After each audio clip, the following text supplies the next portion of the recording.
ازيكم يا جدعان عاملين ايه؟ النهارده جينا بفيديو جديد. فيديو النهارده ده الفلوج اللي احنا كنا بنتكلم عنه في اكتر من فيديو في الفيديوهات اللي فاتت، بنحاول نعمل فلوج بشكل مختلف. انا عاطف كلامي. معانا هنا عاطف، ده يبقى معانا طول الفلوج. فيديو باذن الله يعجبكم. لو انت مش مشترك في القناه اعمل دلوقتي حالا لايك وسبسكرايب، واستنى فيديوهات جديده في اسكندريه. نحاول نصور حاجات هناك غير اللي الناس بتصورها، نحاول نعمل حاجات جديده. هتاكل فين؟ صح هتيجي ورا اهو.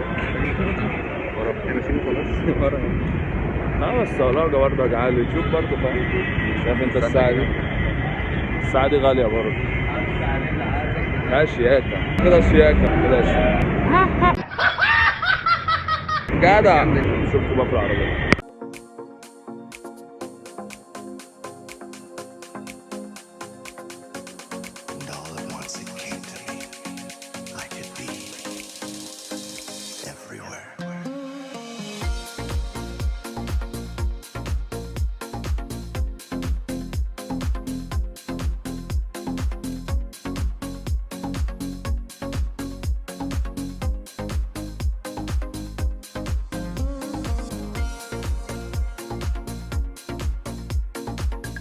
احنا في الريست بعد كل انتظار. في مفاجأة في الفيديو ده. المفروض اصلا عيد ميلاد امي كان من يومين، بس هم سافروا اسكندرية وانا كنت في القاهرة وكده بسبب شغل مش عارف الديك باندا. فالمهم ان احنا دلوقتي رايحين لهم، فتابعوا معانا الفلوج لان الفلوج ده برضه هنزل هناك اشوف اي محل بتاع مشين او اي حاجة واجيب كوباية وكده واعمل لها برضه مفاجأة. فتابعوا الفيديو هتشوفوا كل حاجة، بس للأسف طبعا مش هظهرهم فيه لان ما طلعش عادي الفيديوهات، بس هحاول برضه اصور لكم واحنا بنجيب التورتة.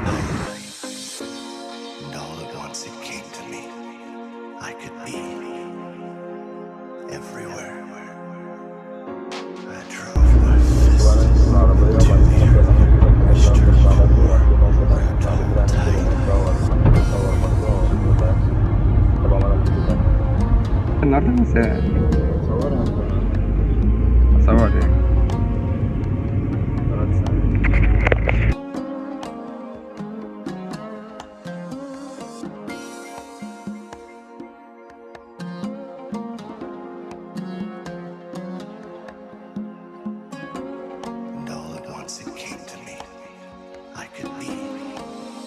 راجع نزلنا اسكندريه، لسه واصلين دلوقتي. الطريق خد اكتر من 3 ساعات. هتلاقوا لكم حاجات برضه من الطريق بس ما عرفناش نصور لان في علاج كتير معانا في العربيه وكده، فهتلاقوا الفيديوهات دي عليها باذن الله، فمعلش بقى. بس بنقعد دلوقتي ولسه برضو ايه الفلوج بخلصهم من ده، ما هستحمى تاني. انا بستحمى برضه في التيشيرت ده، كل الناس بتجيلي وكده فاكرين ان انا غني. بس بقى بنقعد دلوقتي الفلوج هيبدا يحلو ونبدا ان احنا بقى ننزل هناك وكده، فتابعونا برضه. لسه ننزل بقى هناك عند الشقه نحط الشنط دي وننزل على البحر ونبدا نصور برضه شويه حاجات كده لحد ما ننزل بالليل. وبجد يا جدعان مهمة الحوار اللي انت تعمل فلوج في الشارع دي غريبة فشخ يعني وبالذات ان انت في مكان اصلا يعني منتشر في الحوار ده، يعني 21 هنا والاماكن دي برضه الحوار كان.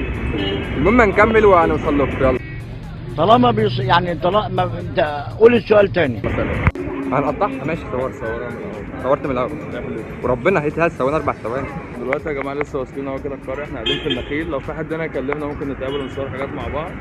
واي حد من المتابعين لو حد عايز يصور الصوره بتاعته جنب البحر وكده نصورها له، يخش يبعت لنا على الانستجرام، هنلاقي اللينكات تحت في الديسكربشن. هنطلع دلوقتي على البحر نصور لكم شويه حاجات برضو كده بسيطه. انا رايح فين انا راجع فين. وبعد كده هنطلع بقى الشقه عشان الصراحه تعبنا جدا يعني. وبعد كده بالليل بقى نبدا بقى الفلوجات بقى ونبدا كل الفيديوهات اللي احنا جايين كده نصورها. فتابعوا القناه عشان يوصل لكم كل اللي جاي. عشان اللي جاي بقى في حاجات باذن الله هتعجبكم جدا، ونطلع على البحر ونرجع لكم تاني.